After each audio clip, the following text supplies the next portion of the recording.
السلام علیکم ورحمۃ اللہ وبرکاتہ۔ الحمد للہ رب العالمین والصلاة والسلام علی اشرف الانبیاء والمرسلین نبینا محمد وعلی آلہ وصحبہ اجمعین وبعد۔ معزز دینی بھائیو،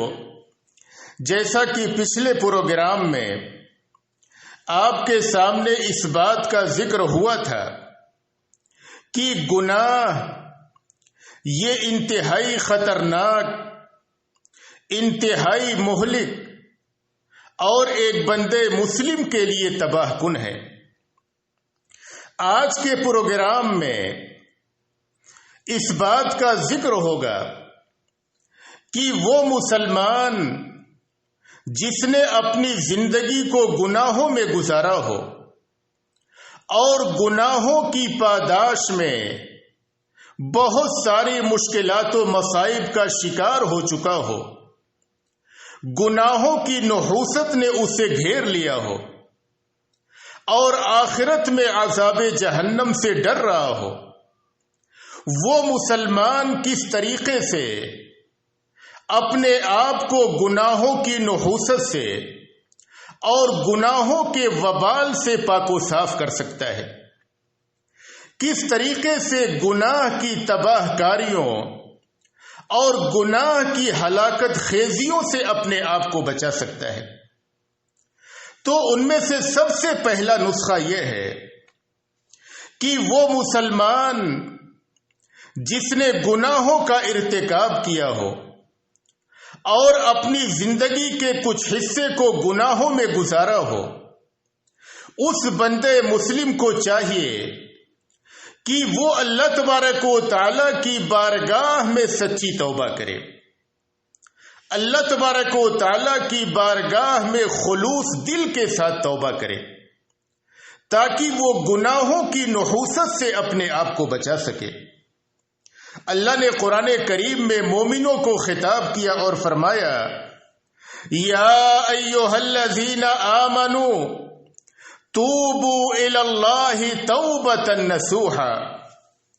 اے وہ لوگوں جو ایمان لائے ہو، تم اللہ کی بارگاہ میں سچی توبہ کرو، اللہ کی بارگاہ میں خالص توبہ کرو۔ پھر اللہ تبارک و تعالی نے ایک دوسرے مقام پر فرمایا، وَتُوبُوا إِلَى اللَّهِ جَمِيعًا أَيُّهَا الْمُؤْمِنُونَ لَعَلَّكُمْ تُفْلِحُونَ، کہ اے مومنو تم تمام کے تمام اللہ کی بارگاہ میں توبہ کرو تاکہ تم کامیاب ہو جاؤ۔ اللہ نے ایک دوسری آیت کریمہ میں فرمایا، قُلْ يَا عِبَادِيَ الَّذِينَ أَسْرَفُوا عَلَىٰ أَنفُسِهِمْ لَا تَقْنَطُوا مِن رَحْمَةِ اللَّهِ إِنَّ اللَّهَ يَغْفِرُ الذُّنُوبَ جَمِيعًا إِنَّهُ هُوَ الْغَفُورُ الرَّحِيمُ، کہ اے نبی صلی اللہ علیہ وسلم آپ کہہ دیجئے، اے میرے بندو جنہوں نے اپنی جانوں پر ظلم کیا ہے، اللہ تبارک و تعالی فرما رہا ہے کہ اے میرے بندو جنہوں نے اپنی جانوں پر ظلم کیا ہے، گناہ کے کام کیے ہیں، لا تقنطوا من رحمت اللہ، تم اللہ تبارک و تعالی کی رحمت سے مایوس نہ ہو، ان اللہ یغفر الذنوب جميعا، بے شک اللہ تبارک و تعالی تمام تر گناہوں کو بخش دینے والا ہے، وہ اللہ تبارک و تعالی بخشنے والا اور رحم و کرم کرنے والا ہے۔ لہذا ایک مسلمان اللہ کی رحمت سے مایوس نہ ہو، اگر اس نے گناہ کے کام کیے ہیں اللہ کی بارگاہ میں سچی توبہ کرے، اللہ تبارک و تعالی گناہوں کا بخشنے والا ہے۔ اللہ تبارک و تعالی کس قدر رحیم و کریم ہے، اس کا اندازہ صرف ایک واقعے سے آپ لگائیں جو صحیح بخاری و صحیح مسلم میں ہے۔ حضرت ابو سعید خدری رضی اللہ عنہ بیان کرتے ہیں کہ نبی اکرم صلی اللہ علیہ وسلم نے فرمایا کہ بنی اسرائیل میں ایک شخص تھا جس نے 99 آدمیوں کو قتل کیا تھا، پھر وہ اپنے عمل پہ شرمندہ ہوا، اس نے توبہ کا ارادہ کیا، اس نے پوچھا کسی عالم کے بارے میں، لوگوں نے اسے ایک راہب کا پتہ بتایا، اس کے پاس گیا اور جا کے پوچھا کہ کیا میرے لیے توبہ کا کوئی راستہ ہے؟ اس نے کہا کہ تمہارے لیے توبہ کا کوئی راستہ نہیں، تم نے 99 آدمیوں کو قتل کیا ہے، تمہارے لیے توبہ کا کوئی راستہ نہیں۔ اس نے اس آدمی کو بھی قتل کر دیا، اس راہب کو بھی قتل کر دیا اور 100 مکمل کر دیا۔ پھر بھی وہ تلاش میں تھا کہ کوئی عالم اسے بتائے کہ توبہ کا راستہ ہے اس کے لیے، اللہ تبارک و تعالی اسے معاف فرما دے گا۔ لوگوں نے اسے ایک عالم کا پتہ بتایا، اس کے پاس گیا اور کہا کہ میں نے 100 آدمیوں کو قتل کیا ہے، کیا میرے لیے توبہ کا کوئی راستہ ہے؟ اس شخص نے کہا کہ ہاں، تمہارے لیے توبہ کا دروازہ کھلا ہوا ہے۔ وَمَن يَحُولُ بَيْنَهُ وَبَيْنَ التَّوْبَةِ، اس کے درمیان اور توبہ کے درمیان کون رکاوٹ بنے گا؟ اس نے کہا کہ تم جہاں پہ رہتے ہو وہاں پہ مت جاؤ، وہاں خراب لوگ ہیں، تم برے لوگوں کے ساتھ برے ہو جاؤ گے، فلاں جگہ پہ جاؤ، وہاں پہ اچھے نیک لوگ ہیں، اللہ کی عبادت کرتے ہیں، تم بھی جا کر کے ان کے ساتھ اللہ کی عبادت کرو۔ وہ شخص چلا وہاں کے لیے، راستے میں اس کا انتقال ہو گیا، توبہ والی زمین سے زیادہ قریب تھا، اس کو رحمت کے فرشتے لے گئے۔ اللہ تبارک و تعالیٰ نے اس کے گناہوں کو معاف فرما دیا۔ تو اللہ تبارک و تعالیٰ انتہائی رحم و کرم کرنے والا ہے۔ بندہ اللہ کی بارگاہ میں توبہ کرے، خالص توبہ کرے، اللہ تبارک و تعالیٰ بندوں کی توبہ کو قبول کرنے والا ہے۔ لیکن ایک مسلمان اپنے ذہن میں رکھے کہ توبہ کی قبولیت کے لیے 4 شرطیں ہیں، اگر وہ شرطیں پائی جاتی ہیں تبھی بندے مسلم کی توبہ قبول ہوتی ہے۔ پہلی شرط یہ ہے کہ بندے مسلم جس گناہ سے توبہ کر رہا ہے فوری طور پر اس گناہ سے رک جائے۔ دوسری شرط یہ ہے کہ آئندہ اس گناہ کے نہ کرنے کا عزم مصمم کرے۔ تیسری شرط یہ ہے کہ اپنے ان گناہوں پہ نادم و شرمندہ ہو، اور اگر اس گناہ کا تعلق بندوں سے ہے تو چوتھی شرط یہ ہے کہ جس شخص پہ ظلم کیا، زیادتی کیا، جس کے مال کو غصب کیا، اس شخص سے جا کے معافی تلافی کر لے دنیا ہی میں، اور اس کے حقوق کو جو اس نے غصب کیا ہے اسے واپس لوٹا دے۔ اگر بندہ ان شرطوں کے ساتھ توبہ کرتا ہے تو اللہ تبارک و تعالیٰ اس کی توبہ کو قبول کرتا ہے، اور وہ شخص گناہوں سے پاک و صاف ہو جاتا ہے اور گناہوں کی نحوست سے نجات پا جاتا ہے۔ دوسرا نسخہ یہ ہے کہ اللہ کی بارگاہ میں توبہ کرنے کے بعد وہ گنہگار شخص کثرت سے استغفار کرے۔ استغفار یہ گناہوں کو جلا کر کے راکھ کر دیتا ہے، جس طریقے سے آگ لکڑی کو جلا کر کے راکھ کر دیتی ہے، اسی طریقے سے جب بندے مسلم کثرت سے استغفار کرتا ہے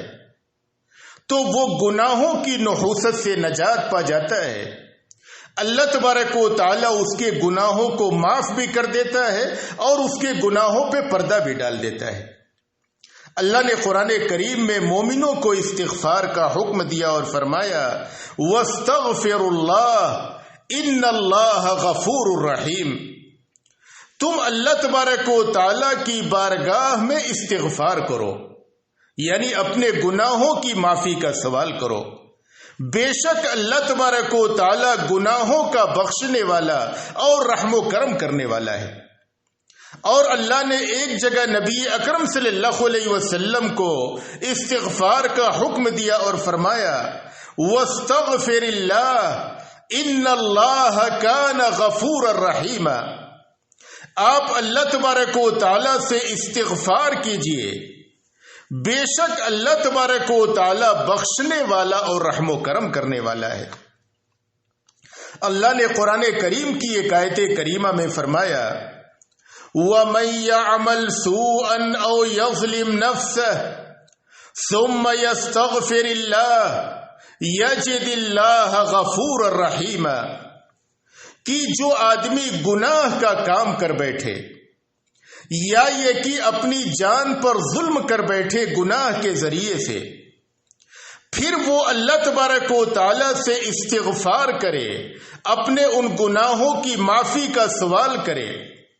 تو وہ شخص اللہ تبارک و تعالی کو بخشنے والا اور رحم و کرم کرنے والا پائے گا۔ اللہ تبارک و تعالی انتہائی رحیم و کریم ہے، اللہ غفور ہے، گناہوں کا بخشنے والا ہے۔ حضرت ابو ذر رضی اللہ عنہ بیان کرتے ہیں کہ نبی اکرم صلی اللہ علیہ وسلم نے فرمایا کہ اللہ تبارک و تعالی فرماتا ہے یا عبادی انکم تخطئون باللیل والنہار وَأَنَا أَغْفِرُ الذُّنُوبَ جَمِيعًا فَاسْتَغْفِرُونِي أَغْفِرْ لَكُمْ کہ اے میرے بندو تم شب و روز گناہ کے کام کرتے ہو اور میں تمام تر گناہوں کا بخشنے والا ہوں، لہذا تم مجھ سے اپنے گناہوں کی معافی کا سوال کرو، میں تمہارے گناہوں کو بخش دوں گا۔ اور انس بن مالک رضی اللہ عنہ بیان کرتے ہیں کہ میں نے نبی اکرم صلی اللہ علیہ وسلم کو فرماتے ہوئے سنا کہ اللہ تبارک و تعالی فرماتا ہے یا ابن آدم لو بلغت ذنوبک عنان السماء ثم استغفرتنی غفرت لک ولا ابالی کہ اے انسان اگر تمہارے گناہ آسمان کی بلندی تک پہنچ جائیں پھر تم مجھ سے اپنے گناہوں کی معافی کا سوال کرو تو میں تمہیں بخش دوں گا اور میں کوئی بھی پرواہ نہ کروں گا۔ تو اللہ تبارک و تعالی گناہوں کا بخشنے والا ہے، لہذا ایک بندے مسلم جس نے گناہوں کا ارتکاب کیا ہے وہ اللہ تبارک و تعالی کی بارگاہ میں توبہ کرے اور کثرت سے استغفار کو لازم پکڑے۔ تیسرا نسخہ یہ ہے کہ جس مسلمان نے اپنی زندگی کو گناہوں میں گزارا ہے اب وہ توبہ و استغفار کے بعد زیادہ سے زیادہ نیک اعمال کا اہتمام کرے، اس لیے کہ نیکیوں کے ذریعے سے گناہ مٹ جاتے ہیں۔ اللہ نے قرآن کریم میں فرمایا اقم الصلاة طرف النہار وزلفا من اللیل ان الحسنات یذہبن السیئات، دن کے دونوں سروں میں نماز قائم رکھیں اور رات کے کچھ حصے میں بھی، بے شک نیکیاں گناہوں کو ختم کر دیتی ہیں۔ تو وہ شخص زیادہ سے زیادہ نیک کام کرے تاکہ اس کی نیکیوں کے ذریعے سے گناہ ختم ہو جائے اور نیکیاں اس کے گناہوں پر غالب آ جائیں۔ حضرت ابو ذر رضی اللہ عنہ بیان کرتے ہیں کہ نبی اکرم صلی اللہ علیہ وسلم نے مجھ سے فرمایا